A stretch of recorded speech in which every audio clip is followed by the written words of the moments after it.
সবাইকে স্বাগতম। আজকে নতুন একটা রেসিপি নিয়ে আইছি, সবাই দেখবেন, আশা করি সবার ভালো লাগবো। তো শীত আয়া পড়ছে, তো শীতের মধ্যে লুচি খাইতে খুবই ভালো লাগে। তো আজকে ভাবলাম যে লুচির সাথে হালকা একটা আলুর ঝোল খাই। তো আলুর ঝোলটা করতে কী কী লাগবে প্রথমেই দেখি। প্রথমে নিয়ে নিলাম আলু, কাঁচা পেঁয়াজ, কাঁচা লঙ্কা, রসুন। তো কড়াইতে তেল দিয়ে দিলাম। তো তেল দেওয়ার পর একটা শুকনো লঙ্কা হাফ করে দিয়ে দিলাম, গোটা জিরে দেওয়া হইলো। তো পেঁয়াজ কুচি দেওয়া হয়েছে, পেঁয়াজ কুচিটারে আবার একটু হালকা বাদামি রঙ করে ভাজিয়ে নিতে লাগবো। ভাজিয়ে নেওয়া হইতেছে সুন্দর করে।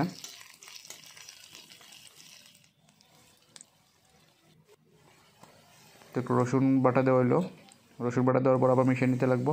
কালো জিরা দেওয়া হয়েছে, কালো জিরা দেওয়ার পর আবার একটু মিশিয়ে নিতে লাগবো, মিশিয়ে নেওয়া হয়েছে। তো আলুগুলো দেওয়া হয়েছে, সুন্দর করে কেটে নেওয়া হয়েছিল আলুগুলো। তো আলুগুলো দেওয়া হইলো, আবার মিশিয়ে নেওয়া হইতেছে সবগুলোর সাথে।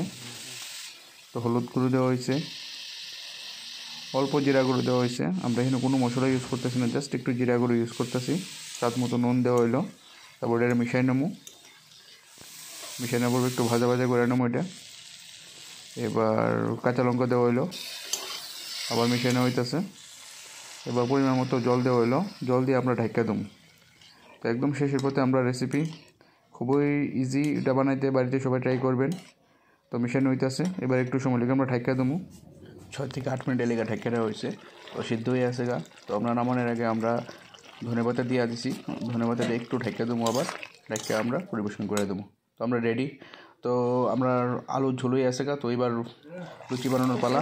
এখানে লুচি দেখি ভালো করে ফুলতেছে, বাহ একদম লালচে লাল হয়ে আছে, একদম লাল করে ফুলে নেওয়া হইতেছে লুচিগুলা, ভালো ফুলছে।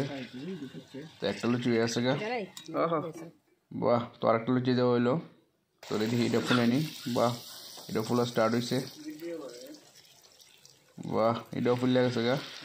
তো এইভাবে করে আমরা লুচি বানিয়ে নিতেছি। তো আমরা লুচি বানানো হয়ে গেছে গা। তো এবার আমরা খাওয়া স্টার্ট করে দেবো। এই হলো আমরা লুচির সাথে হালকা আলুর ঝোল।